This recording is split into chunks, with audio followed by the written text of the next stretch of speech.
Hello guys, welcome back to our YouTube channel. അപ്പോൾ നമ്മളിന്ന് ഇങ്ങോട്ടാണെന്നല്ലേ, നമ്മളിന്ന് നേരെ അമ്മയുടെ പച്ചക്കറി തോട്ടത്തിലേക്കാണ് പോകുന്നത്.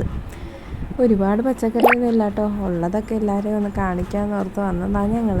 ഞാൻ ചെന്ന പാടെ കണ്ടത് മേശപ്പുറത്തിരുന്ന് ചിരിക്കുന്ന വഴുതനങ്ങയും വെള്ളരിക്കയും പീച്ചിങ്ങയും ഒക്കെ ആയിരുന്നു.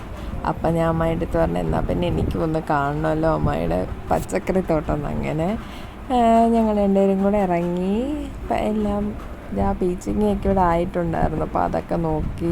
വഴുതനങ്ങയൊക്കെ ഉണ്ടായിരുന്നു. ഇതേ പടവലങ്ങ മൂടിയൊക്കെ ഇട്ടിരിക്കുമായിരുന്നു, ഒന്നും കുത്താതിരിക്കാനൊക്കെ. അതൊക്കെ തുറന്ന് കാണിച്ചു തന്നെ. എന്നിട്ടത് പിന്നെ അതുപോലെ തന്നെ മൂടിയിട്ടു. പിന്നെ നമ്മളിങ്ങനെ പയറുണ്ടായിരുന്നു. അപ്പോൾ രാവിലെ വിളവെടുപ്പ് കഴിഞ്ഞത് കാരണം വളരെ കുറച്ച് സാധനങ്ങൾ മാത്രമേ ഉണ്ടായിരുന്നുള്ളൂ ആ സമയത്ത്. പിന്നെ ഞാൻ തിരിച്ച് കയറുന്നതാ ഇതാണ് നമ്മൾ രാവിലെ വിളവെടുത്ത സാധനങ്ങൾ. പീച്ചിങ്ങ അടുപ്പത്ത് കിടക്കുകയാണ് കേട്ടോ, അതും കാണിച്ചു തരാം ബാ. അപ്പോൾ ഇത്രയേ ഉള്ളൂ ഗൈസ് നമ്മുടെ ഈ വീഡിയോയ്ക്കകത്ത്.